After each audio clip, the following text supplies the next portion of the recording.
Hello, viewers. Welcome to Northeast Today's live session. I'm Devoshri.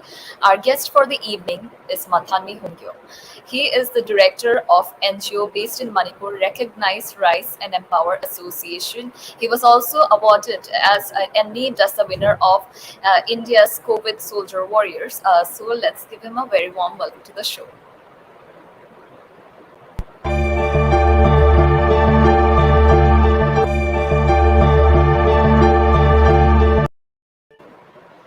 Hello, sir. Welcome to Northeast Today's live session. Good evening.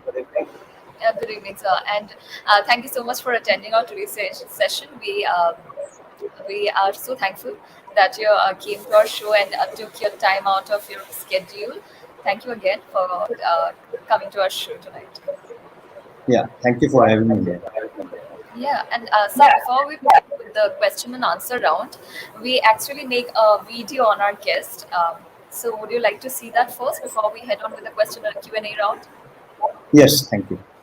Okay, sure. Let's watch the video first. Mathanmi Hungyo is a professional social worker. He is the co-founder and director of Recognized Rise and Empower Association, which is a non-profit organization based in Manipur. He is also the Nodal Officer at District Administration Kamjong. Under RREA, Mathanmi has also been working for the betterment of the education system in Manipur through his program Teach for Northeast. Mathanmi was born and raised in Manipur. Due to internal conflicts in the region of Manipur during his childhood, Mathanmi struggled with PTSD. Hence, after completing his education from Delhi, he started his own NGO, RREA, to create an empowered environment for conflict-affected individuals. During 2020's COVID-19 pandemic, with limited resources, Mathanmi and his team stepped up to help out those affected by the pandemic. He distributed 8,000 kg of rice, 3,000 kg of dal, kits and soaps to around 3,000 families in over 35 remote villages along the Indo-Myanmar borders. He also arranged 300 PPE kits and 700 N95 masks for health workers in the three hill districts. For this, Mathanmi was declared the winner of the 5th week of India's COVID Soldiers Awards by the Better India. Even now, Mathanmi Hungyo has been working tirelessly for the people of Manipur to improve the lives of people in the region and upgrade the social-economic conditions of the state.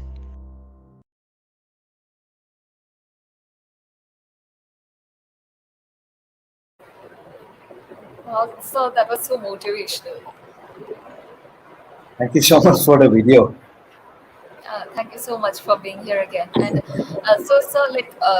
you are a professional social worker. You're also the owner of, you are the director of NGO, RREA, which we know as Recognized Rights and Empower Association. So how did it come to be? Like, how did it come into life? Walk us through your journey. How was it like growing up in Manipur with the constant internal conflicts in the state? Yeah, so it's a story that I always like to revisit myself to also know the purpose of why I'm doing, and then I would always want to share this story so that many people like me can also step up the game and then do something or give back to where we belong and then make it a better person. So the story goes back like this: that I mean, my great grandfather was one of the labor corps who went to France in the First World War, right? And after that, my grandfather was also a pastor, and then he was educating people. And unfortunately, my grandfather died very early. And then after that, my father was also a teacher. And then because my grandmother, they were raised through education, right? And because of all those things that happens in the process, I think that value of what we can do for our society, as well as what we can do for the people around us, and create that value system has always been with me, right? And then growing up we were born with conflict, which I always say is that, right? In 1992, I was born in the backdrop of the ethnic conflicts which was happening. And then Yeah. constantly till our high school time, there were lots of conflicts. There were this armed conflict between state or non-state players, which affected our education also, right? So looking back at all of this, and then after getting my education in Delhi, I realized that our children lack that opportunity, that access, and then that spaces to grow, and that safe spaces to grow for themselves. Right? So that led me. I mean, it's a long journey ahead, and then it was a long journey where there were lots of situations, circumstances, as well as experiences, right, which enabled me to start the organization in 2007. Is that why you decided to be a social worker?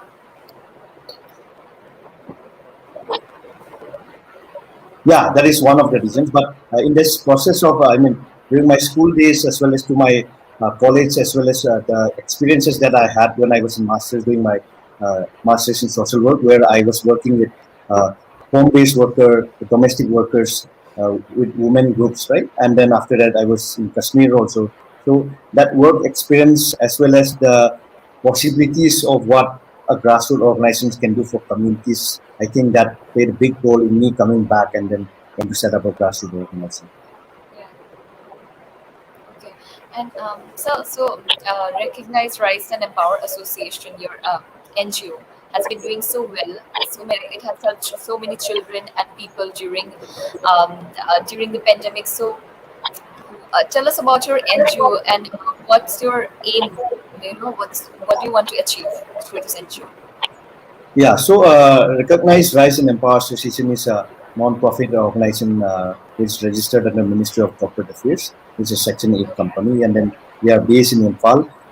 One of our vision is that we want to transform our communities which are at risk of many things, right? We are at risk of conflict, because we are again in the gateway of this whole golden triangle, so we are at risk of drugs. The reason came up HIV/AIDS epidemic, right? So all of these are at risk. So whole vision of our organization was that we want our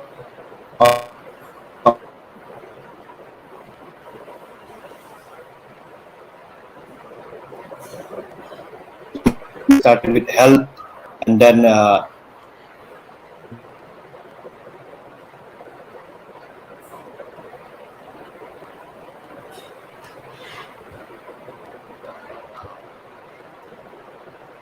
To our viewers watching, I think there is a technical issue that Mathanmi Hungyo is currently undergoing, and he'll soon rejoin the session again once that is solved.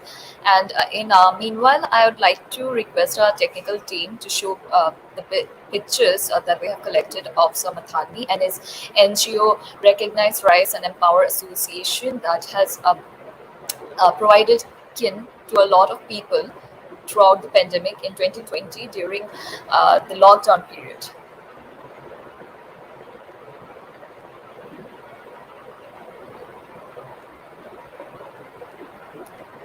So, Recognize, Rise and Empower Association as Director Mathanmi Hungyo has joined us for our today's session during the first week of lockdown in Consum. I think yesterday. Sorry, I think there was a technical issue. yeah, I'm so sorry for that. Yeah, please continue what you were saying, sir. Yeah, so the whole vision was that we want to empower our at-risk communities into sustainable, to make it sustainable communities in terms of education, in terms of health, livelihood, right? So we started this organization, and then first year we had been just purely focused on research. We want to understand what are the existing realities, not just the perspective of what is there, right? But we wanted to understand what are the realities. So we did full high-powered research, and after that we did the pilot of the research that we did of how we want to be. And after that, now we are taking up full scale projects in education, in health, as well as in sports. Okay. And so you also mentioned like growing up, it was, the situation in Manipur was really tense. There were internal conflicts happening throughout the state. And you also mentioned in one of your interviews that you suffered from PTSD, which we know as post traumatic stress disorders. Is that true? Yes. Uh, it is very unfortunate that many of us, right? We are all survivors of PTSD coming from conflict place, and then the experiences that we have to go through our childhood. And then I always used to say that I came to know that I had PTSD only when I was in masters, right? Because there was no conversation about PTSD till my grad. The people around Okay, me, how as did well you as know? yeah. So when I was in masters, I was in social work department, right? So there lots of faculty members in psychology, psychologists, as well as so many support system was there. And then I was working with different organizations. Then the terminology started coming out about PTSD, and then I started diagnosing about it, right? And then I started relating about it, how my personality was shaped till now, right? And how my behavior was until then. Then I realized that, and then through the help of a psychologist, came to know that I was having post-traumatic stress disorder. Right? And after that, being mindful had helped me a lot. Just that me knowing that okay, my behavior, my personality is like this, and then being mindful of that fact that this is something which I can treat myself with. I think that the realization. Okay, and earlier you were talking about your NGO, RREA. So you are also the winner of India's COVID Soldiers. So tell us about that. Yeah. So I think when the pandemic started, we were all sitting in our room, and then for the first time in our lifetime, a pandemic came, and then we were not expecting it, and then we were Yeah. not knowing what to do. So it was almost after 5 days of the lockdown. Suddenly, me and a friend was sitting in our room, and we were thinking, what is the next step now? What do we do, right? Then suddenly a thought came to my mind that okay, now this is an opportunity for us also to be able to do something, right? Again, scale something, and then help the communities that is getting affected out of it, right? So with Right. nothing, we just had this idea that we want to do something. So my friend asked me like, we don't have the resource. How do we do it? So I just said that no, we will plan something, and then afterwards, resource will worry about that. And then the plan was to map like what is the current need of the communities, right? And suddenly there were shortage of rations, there were shortage of uh, other food amenities, right? So we decided that okay, we'll focus on that, and we started small crowdfunding in Instagram, and then after that, we got help. The Pro Foundation came to know about the work, small work that we are doing. Then they reach out to us saying that we want to support that the work that we do, right? And then after that, the whole process of ration and relief started in this around 35 villages. And through that process, we were able to equip health centers as well, right? At that time, there were a lack of PPE kits. Nobody was having PPE kits. For the first time, many people heard what is PPE. There was no N95 masks even in government hospital. So we up lifted from Bangalore, and then we lifted from Delhi through Indian Air Force flight, where we supplied PPE and then N95 masks to 3 district hospitals.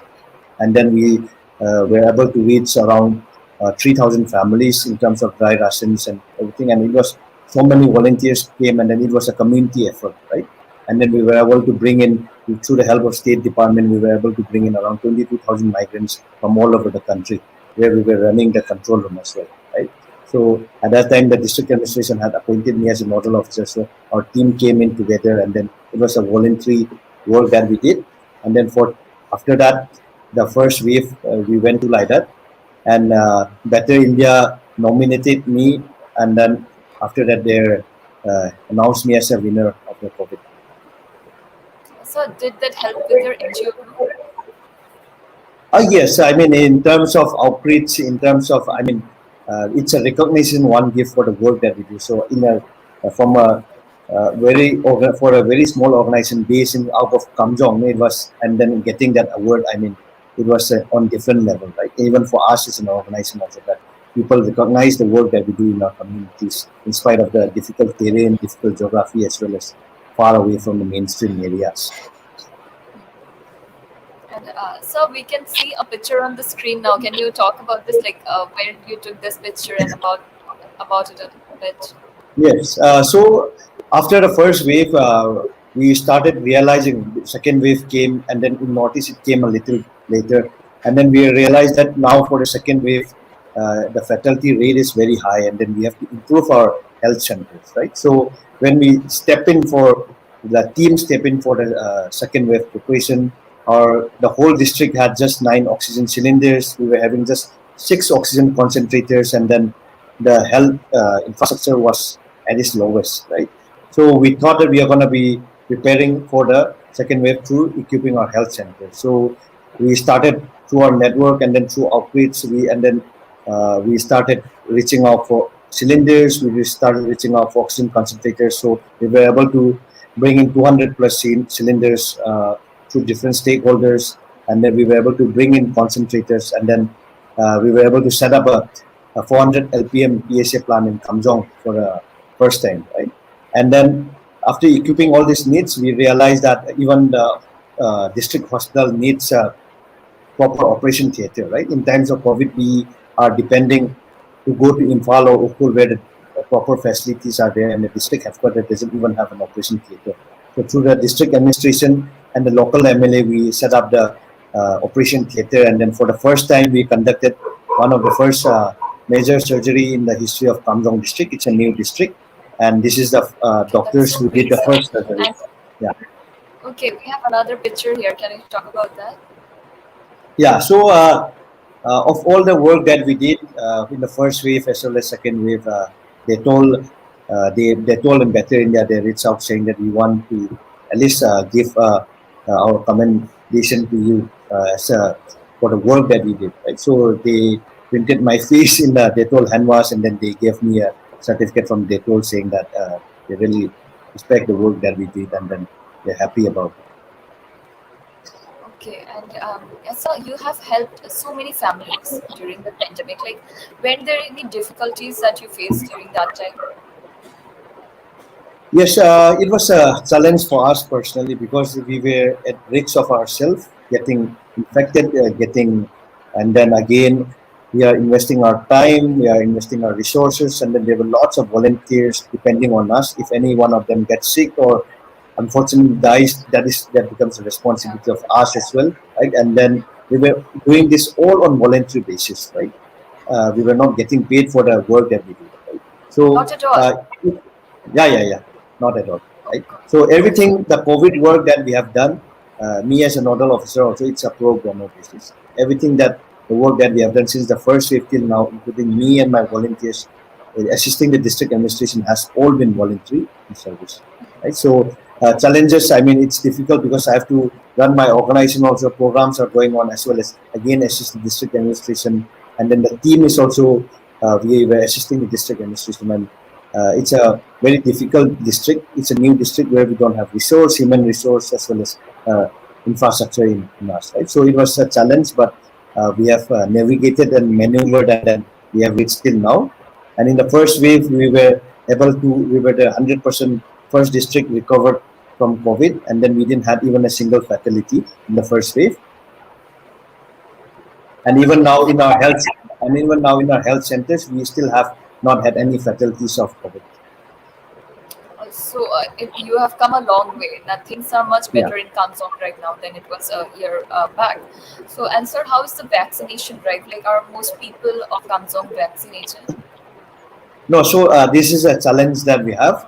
Vaccination, we are the third lowest district in the whole of Manipur, right? We are at 29%, where Okay. vaccine hesitancy is so high. And there are so many factors of the vaccine hesitancy. And then the remoteness of the areas also plays a big role in the vaccine hesitancy also.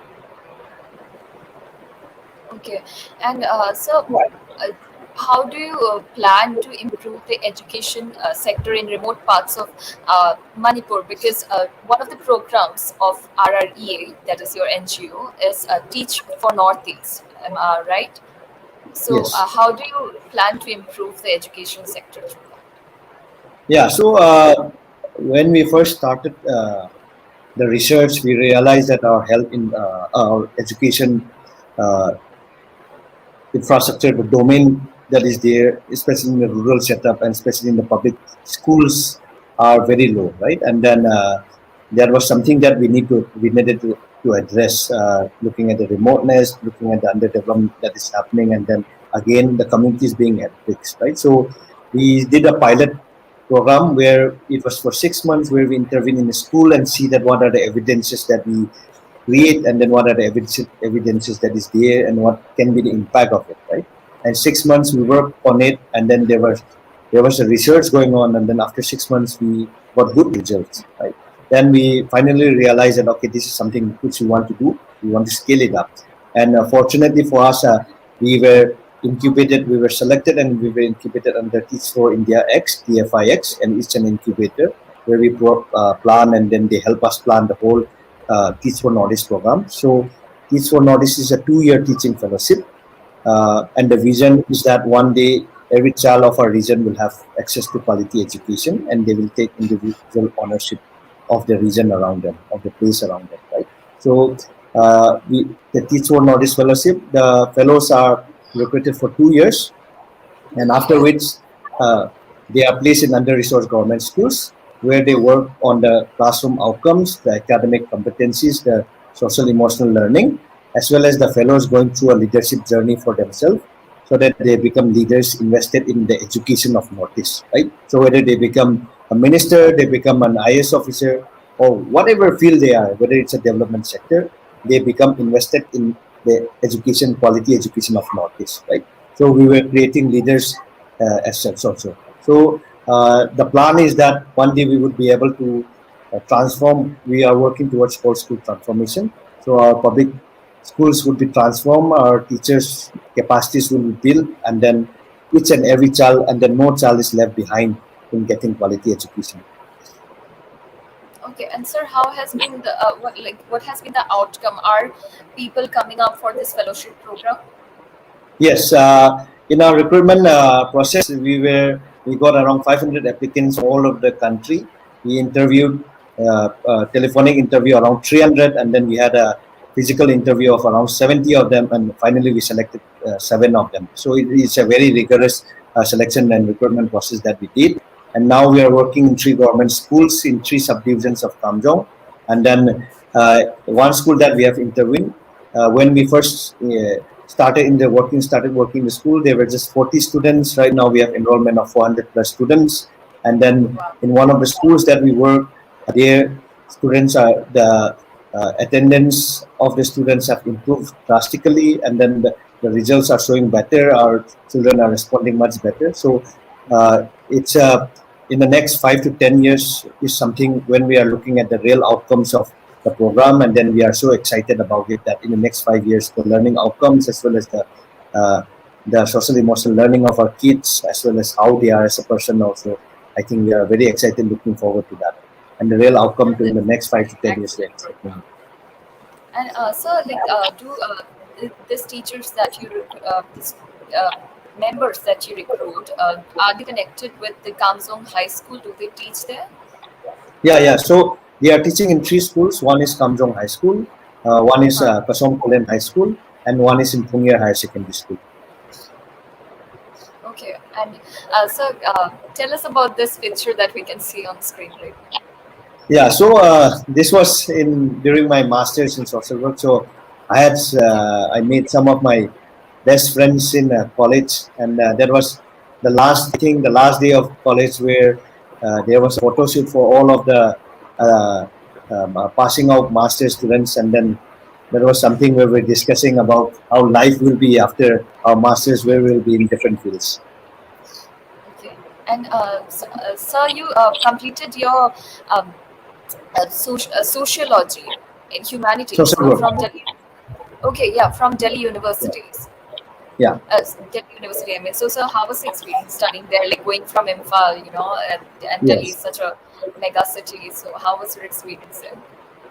Yes. So before I joined social work, I was already I was doing my criminology course in masters, and then I got through this social work which in the later stage. So I had to choose between criminology and social work. So I thought I'll just go and see for the orientation program of social work. So I went to Delhi, and then I joined the orientation of 1 week, and then I was just that place was just for me, the right place with the right people, and then the course. I was looking at the course, and then uh, it was very interesting for me, and the work was very interesting for me. So I joined social work, masters in social work, and then I think it is one course, one decision that I made in life which I never regretted. The things that I'm able to do and what I do is because of the faculties there, the friendship made there, experiences that I got from there, as well as the learnings that I had from Delhi School of Social Work. And then I think it is one of the best in the country, and then it's a good space to put it. It's of course one of the best in the country.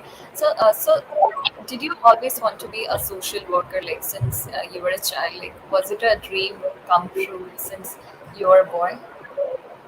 So I think the life career pathways changes every moment in my life. I think when I was young, I wanted to be a doctor, and then as I grew up again, I wanted to be a footballer. And then after I passed my class 10, I was like I want to become a bureaucrat, and then I came into college thinking I'll become a bureaucrat, and then so lots of transition, and then lots of the circumstances as well as the experience that I got from every stages of my life, right, that had shaped me. And then finally, when I was in my masters, and then I was doing the work that I do, I was working with more than so Seva Bharat. I was working with Seva Bharat. We were working with more than 50,000 informal workers, women, right? So when I was there, I had to do lots of unlearning of me as a male, as a man, and then the experiences that I got in those 2 years made me realize that okay, this is something that I wanted to do for my community.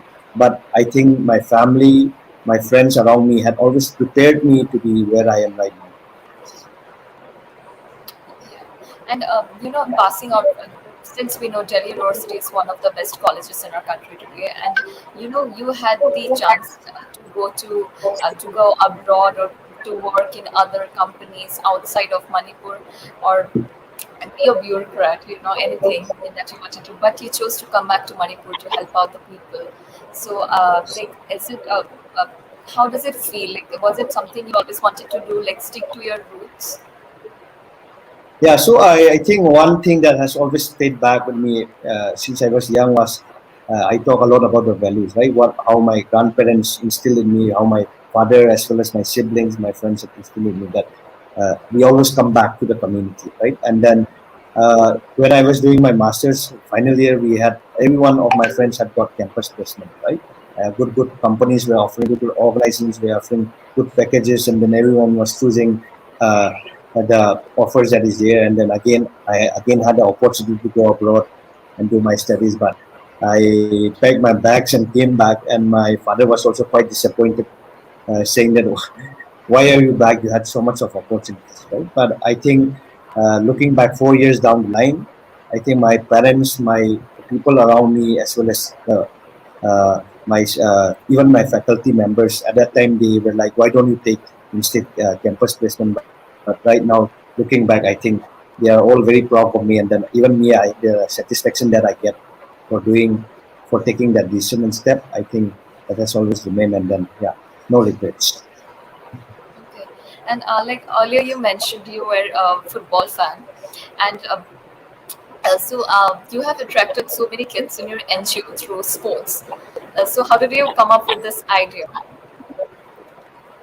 So yes, when we started the research that time, we also realized that many of our kids are very much inclined to sports, right? And then this is the only medium in a place of conflict where they just open up themselves, right, inside the field. Whether it's volleyball, whether it's football, or whatever it is, right? Many of us, and even us, we experienced this. So uh, that time, Tata Trust came up to us and said that let's do a pilot in it, right? And we were the first government school in Manipur to do a pilot of a grassroots football, right? And then we selected 50 kids, where 30 were boys and 20 were girls.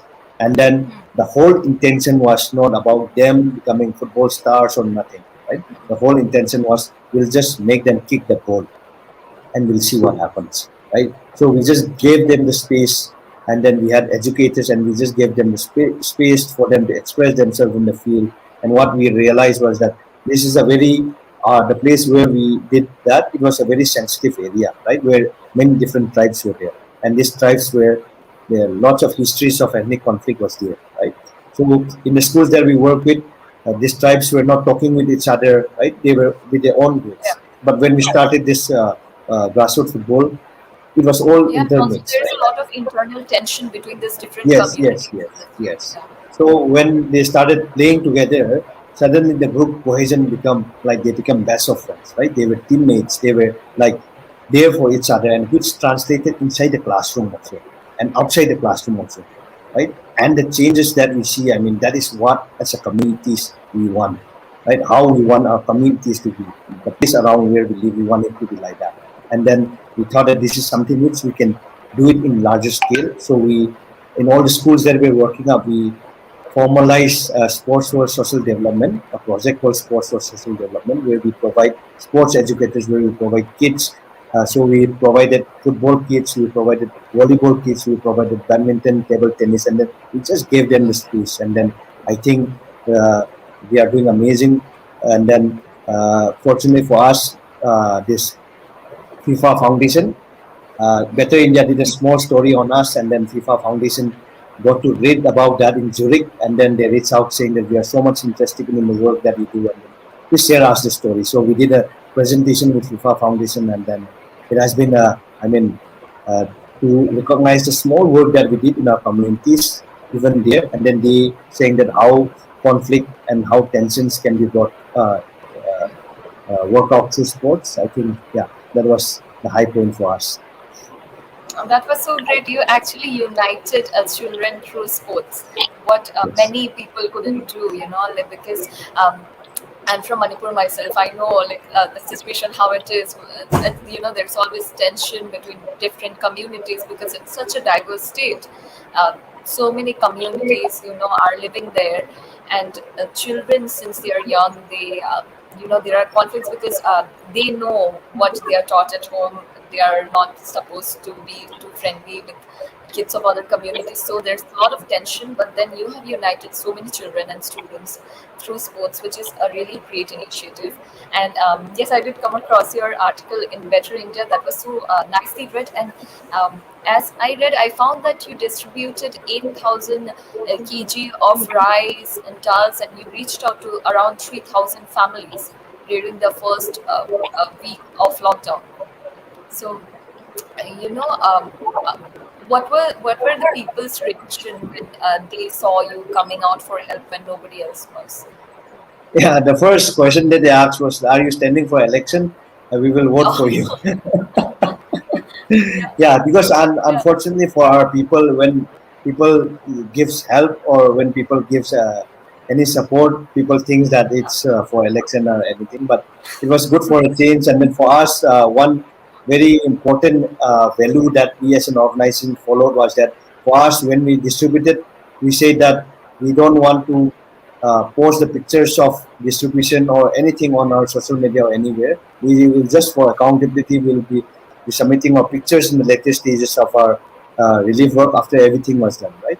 And then so there were lots of support from all quarters, and then yeah, there was a uh, journey, and then the communities were very happy. And then at that time of need, when there was complete lockdown, even to get 5-10 kgs of rice, I think that meant a lot for many of the communities as well as us. yeah. They must be shocked while they are also. So we can see a very beautiful picture on the screen. Can you tell us about that? Yeah, this is a place called Masikur. This is where the it is called the way of the wind, right? So this is the place where locals believe that the wind passes through this mountain, between this mountain, right? So All in right. one of the yes, one of the luxuries that we have working in our region, in spite of all the limitations or whatever is there, is that we get to take good pictures in good places.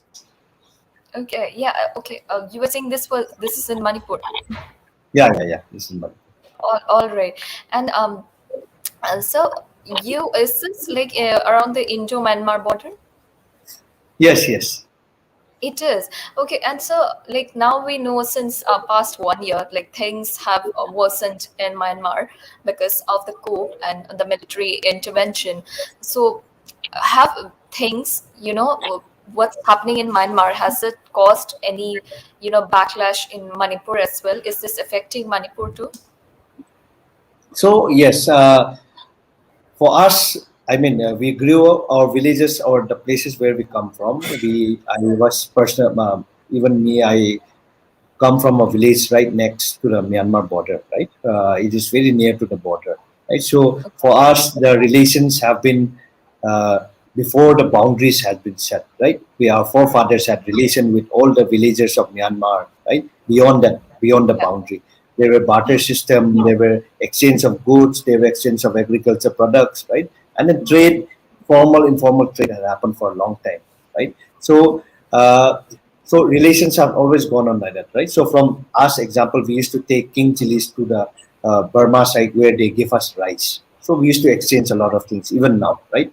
But suddenly after the coup came, everything became shut, and then COVID also came, right? Now it is becoming very hard for us to establish relation, as well as we had seen many refugees coming in from the other side. But unfortunately, they were directive from the state to also not allow them, as well as afterwards they were again directive to allow them, right? So uh, lots of migration is also happening, and then it is very unfortunate that they are also struggling right now as we speak, right? In terms of accessibility of uh, the rations, accessibility of vaccines, accessibility of healthcare, right? So I think Manipur is in a much better place than where they are now, and then uh, there is very there's very limited things that we can do as of now, but it's very unfortunate. Yeah, and yeah, so since the pandemic, you were also appointed as the officer in charge, of the Nodal Officer of COVID control room. So, what are your duties there? Yeah, so the duties itself is very dynamic. In the first wave, the duty was that we had to bring in we have to facilitate bringing all the migrants, right? So at that time, through Manipur state government, we came up with a portal where Hmm. anyone staying outside can show their intention to come back home, right? Hmm. So Yeah. more than 22,000 people showed intention to come back home. So what me as well as our team did was that we call up each and every person so that they registered in the portal. They showed intention. They booked the tickets, special train tickets, and Yeah. then while they are coming by train, we call them up, hoping that everything is fine.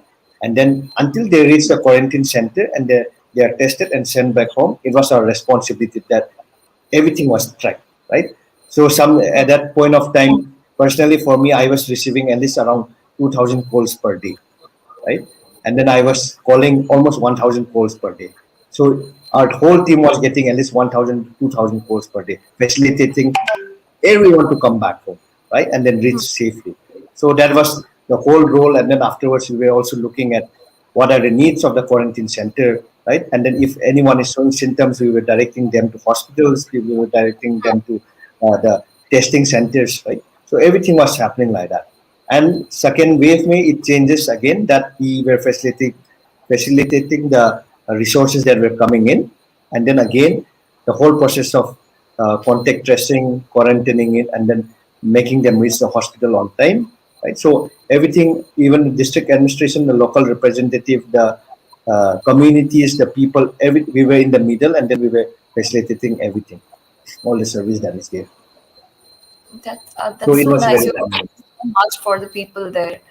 And so, how long has it been since you were a professional social worker?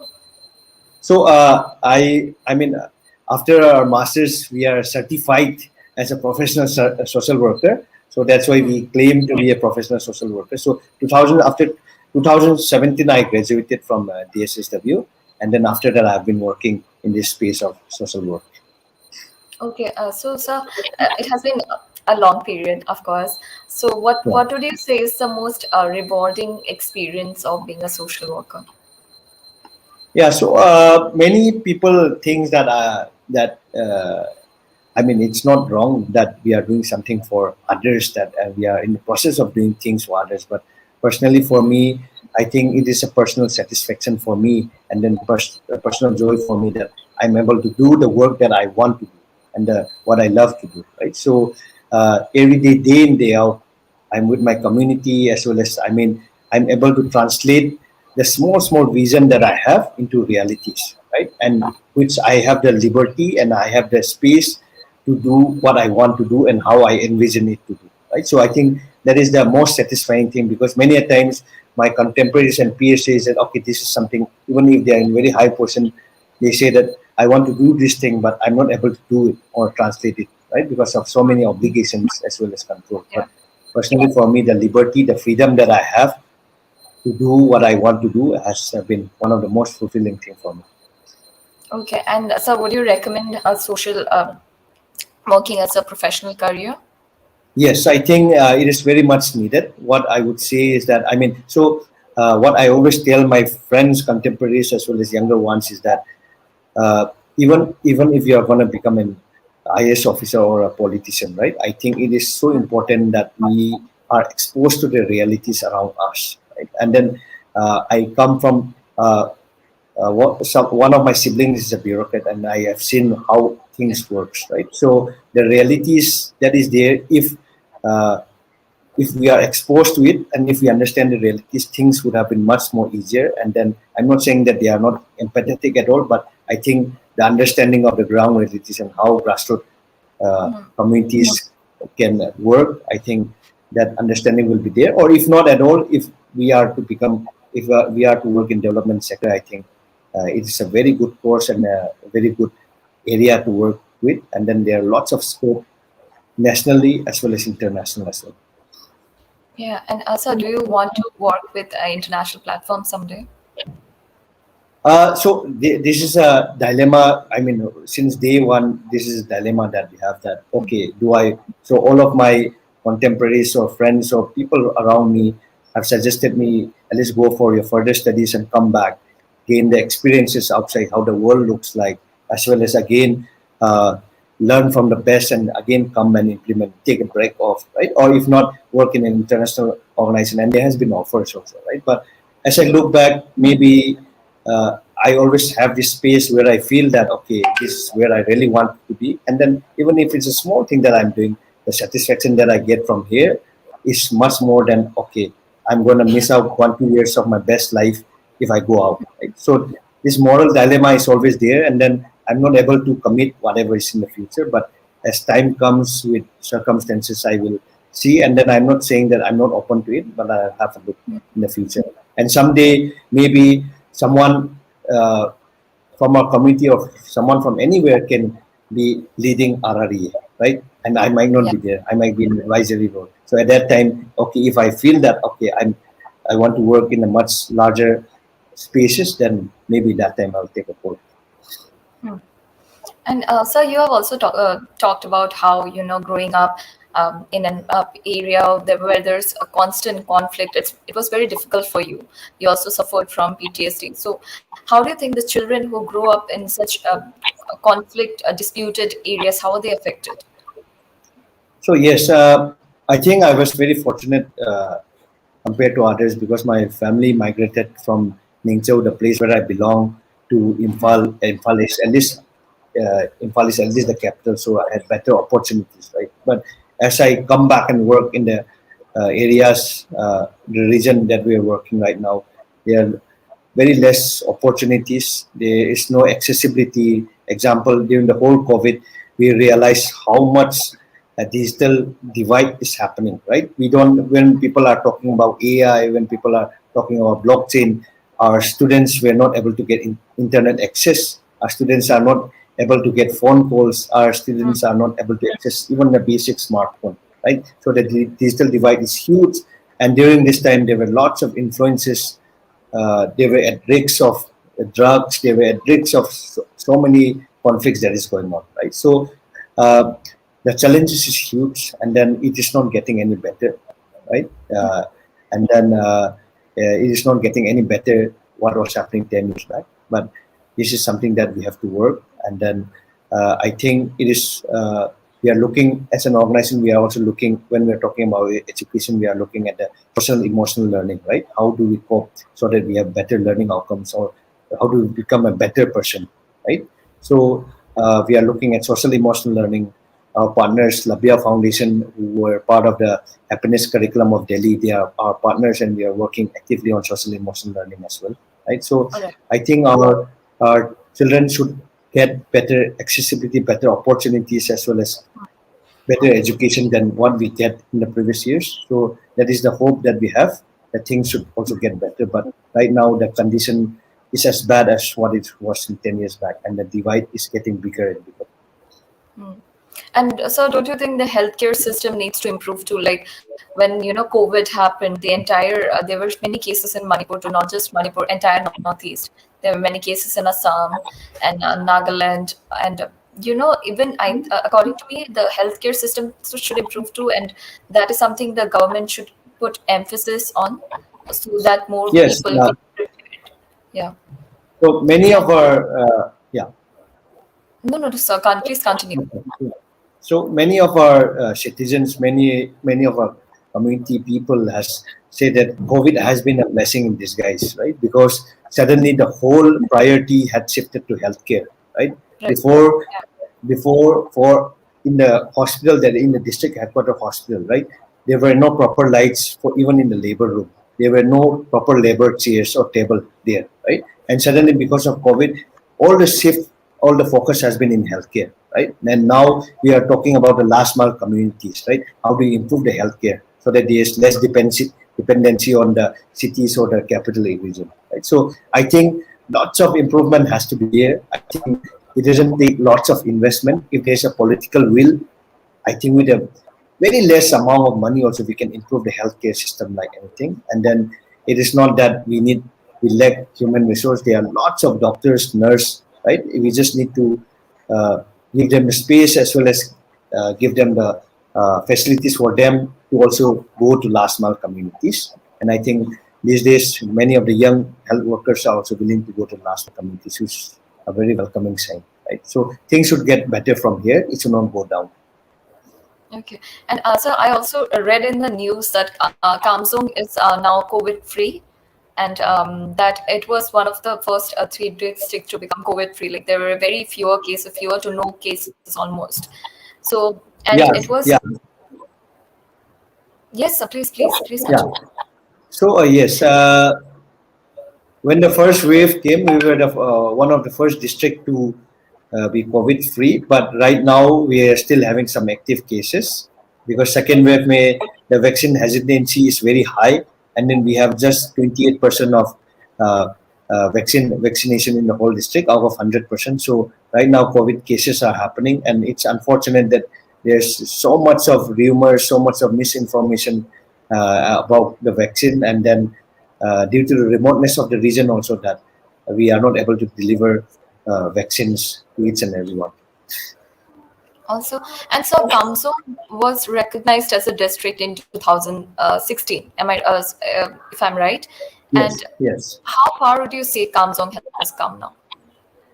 Yeah, so from where it was, I think we have come a long way, not comparing to what it was. And then I think in the next 5 to 10 years, the plan for us as citizens of Kamjong, as well as from the community and from the district, the vision and the plan is that in the next 5 to 10 years, we want our district to be at least in the top 10 districts of the state in all parameters. And in the next 15 years, our aspiration is also that we will be in the next 1 to 5 top 1 to 5 districts of the state in terms of economic activities, in terms of livelihood, in terms of education, in terms of health.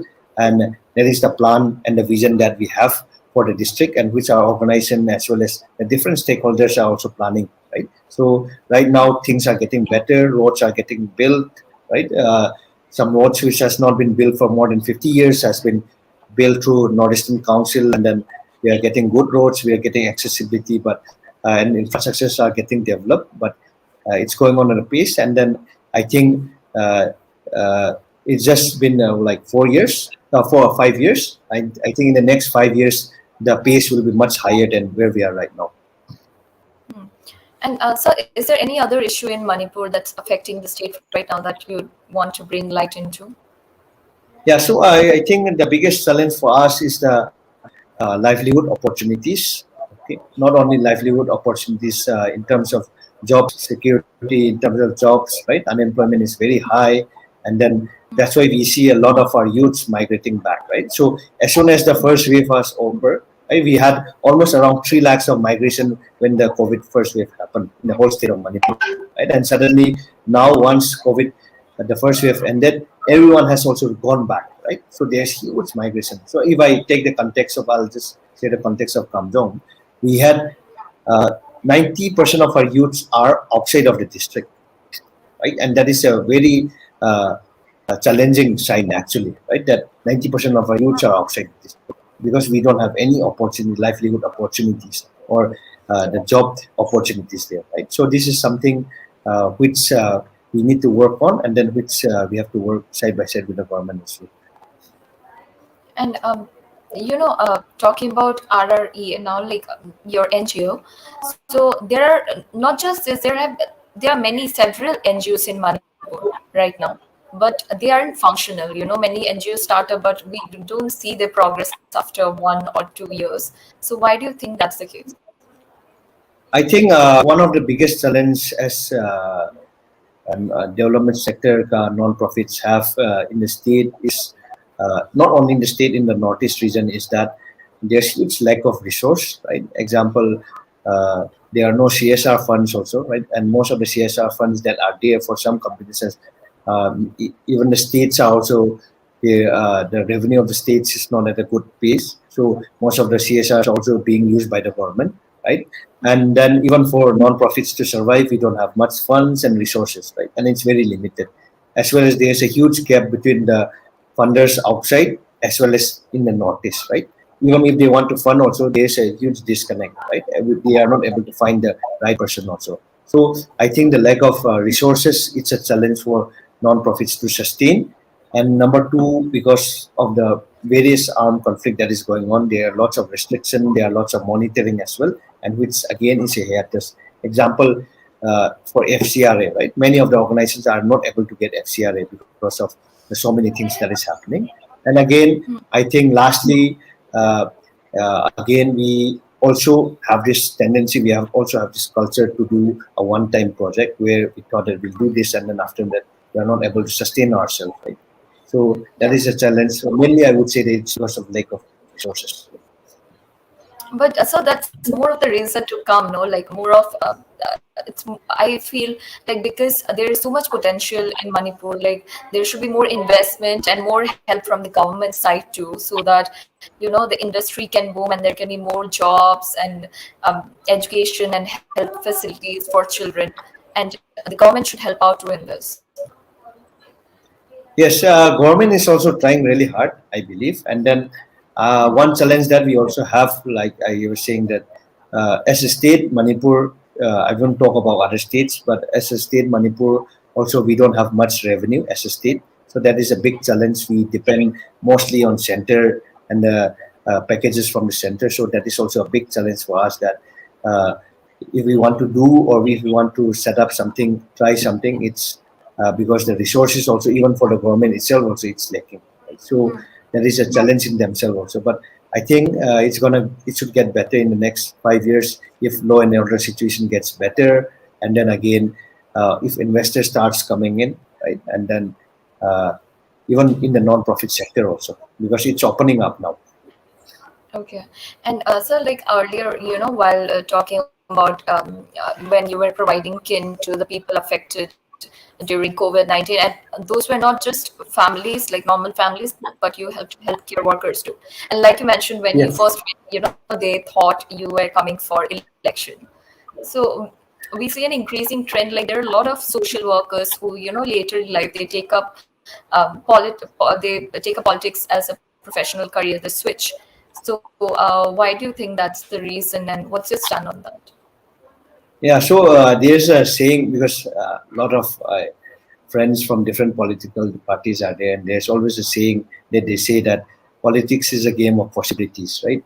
what is not possible also we can make it possible, right? So I think as a person also, what I feel is that if I'm content with the small changes that I'm doing, right, and if I'm content with whatever things I'm doing with some limited communities, then I might continue doing that, right? But again, I believe that many of the so-called social workers also maybe believe and feel that they want to change in larger scale, and then they want to play a role in policy, right? And which makes many of the social workers tend to join politics and make them believe that okay, in larger scale, and then in much bigger area, they want to be able to bring the change that they want, right? But I think everything has its pros and cons, and then uh, everything has its advantage and disadvantage. So I believe that is the challenge that they take up. And personally, for me, I think until now, I'm very much satisfied with the small work that we are doing in the communities that we're working, that we are able to do with our own vision, right? That we don't have someone telling us to do, how to do, and what to do, right? Or who do we work together with? For us, without any biasness, without uh, uh, any discrimination, we are able to do whatever we want to do. So that I wanted to continue on that. And also, what would you say? Like in social work, we see people go through so much of challenge. You had to, get funds and all this inventory for the people that you helped during the pandemic. What would you say till now in your career was your biggest, toughest challenge?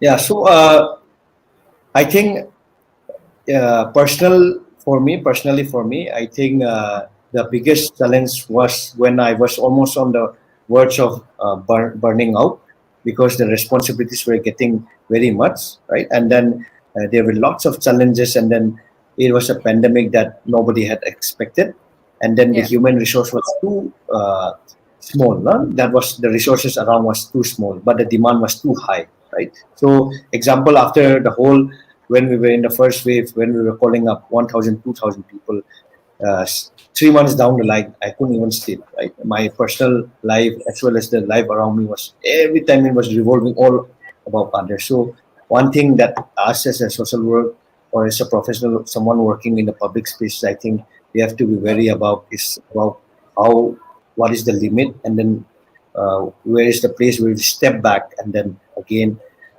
realign our values as well as the vision, and then take a break and then say that okay, I need time off, and then again I have come back to this. If not, then many of us then will be burning out, and which was one of the challenges that I feel that I was almost on the verge of burnout, and then was thinking to myself that okay, this is the point where I want to quit also, right? So there is something, the mental health is one aspect where, because we are caring too much about other people and the things that is happening about, we normally tend to ignore the mental health of us. So I think that was the point, and then I think that is the point that we have to keep in mind, that where is the limit, and then how do we take a step back. Yeah. And did it take a toll on you to like the pandemic? Of course, it must be so stressful managing an NGO, helping all these people out, calling you for help. So, like, was it personally? Was it how stressful was it for you? Yeah, so like I said, it was so stressful that I mean I couldn't sleep properly, and then I was like, I don't want to miss a phone call, right? What if that phone call was someone who had an emergency, that Yeah. he is having, example, pain of COVID, and then some having COVID symptoms, right? So that thought always came to my mind, and then uh, after that, how I was, because of the tendency of the phone call, tendency of the workload, I was reacting very badly to the people around me also, right? Which I noticed after a week's time, right? So when I realized that, I think I took a step back and just said, okay, I need time for myself, right? And it was very stressful. I think everyone who were part of the pandemic, just the pandemic itself was very stressful for everyone. But I think the team around me were the support, the backbone of the work that we did. And without the team, I think it would have not been possible. And then they were the strongest supporter. They were the strongest people who I can lean back to do the work that we did. And also, how have you prepared? Have your NGO, and since you're involved with 2 to 3 schools and so many students, have you prepared for the third wave of pandemic? Like right now, things seem to be fine in Northeast and around the country, but in case things get worse with the third wave? Are you like how? What are the precautions you have taken? Yes. So the precautions that we have prepared right now is that we have improved our healthcare facilities. Number one is that, and then we are constantly with the district administration on how do we prepare better, and then how do we bring in the resource in terms of human resource also to prepare ourselves for the third wave. Other than that, we are focusing on vaccination, but this is one area where we are.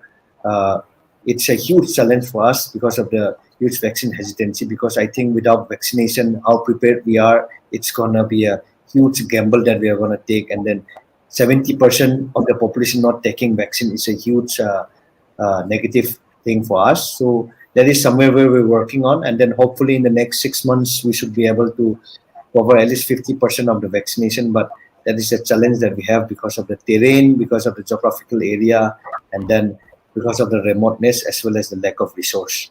Right? Because example, for a person who is staying 30 kilometers away in the border to come to the health center to take a vaccine, where there is no public transport, nobody will do that, right? So we had to reach each and every household to take the vaccine. But again, the vaccine hesitancy is also so high because of all the WhatsApp videos, rumors, and the so-called educated people saying that it's a personal right, it's a human rights thing that you can say no to vaccine.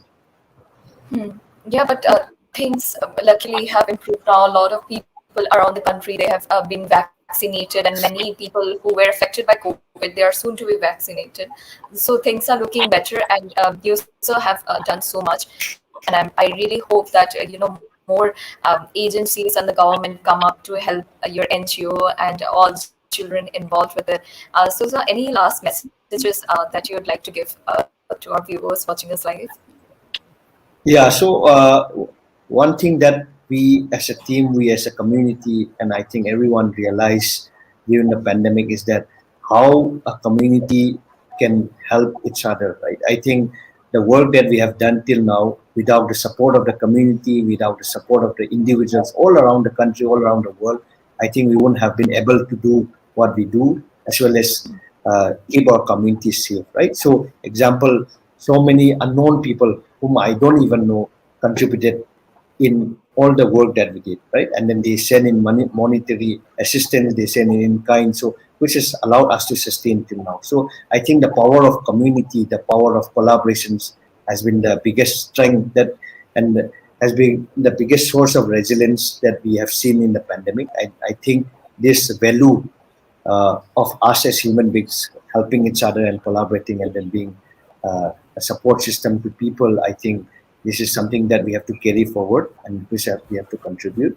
And then I think to anyone who wants to come in this field, I think we have to be happy in what we do, and then we have to create value in wherever we are, and I think the rest will follow eventually. So yes, it's a long journey, but it's a very meaningful journey that we take in. Okay. And so I surely hope that you receive all the help that you need, and that RREA does, that is Recognize, Rise, and Empower Association does really well for the children, as well as you're working so hard for the people, for economic, the social life, for the sustainable development of the state. I sure hope you receive all the recognition that you deserve and the help.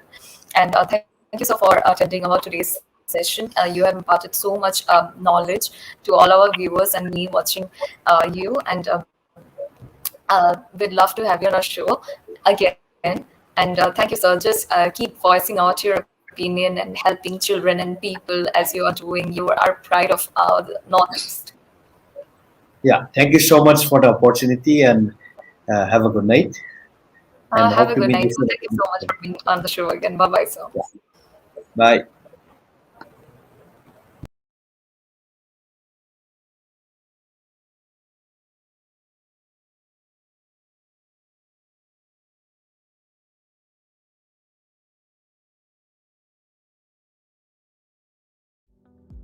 Mathanmi Hungyo is a professional social worker. He is the co-founder and director of Recognize, Rise, and Empower Association, which is a non-profit organization based in Manipur. He is also the Nodal Officer at District Administration Kamjong. Under RREA, Mathanmi has also been working for the betterment of the education system in Manipur through his program Teach for Northeast. Mathanmi was born and raised in Manipur. Due to internal conflicts in the region of Manipur, during his childhood, Mathanmi struggled with PTSD. Hence, after completing his education from Delhi, he started his own NGO, RREA, to create an empowered environment for conflict-affected individuals. During 2020's COVID-19 pandemic, with limited resources, Mathanmi and his team stepped up to help out those affected by the pandemic. He distributed 8,000 kg of rice, 3,000 kg of dal, kits and soaps to around 3,000 families in over 35 remote villages along the Indo-Myanmar borders. He also arranged 300 PPE kits and 700 N95 masks for health workers in the three hill districts. For this, Mathanmi was declared the winner of the 5th week of India's COVID Soldiers Awards by the Better India. Even now, Mathanmi Hungyo has been working tirelessly for the people of Manipur to improve the lives of people in the region and upgrade the social economic conditions of the state.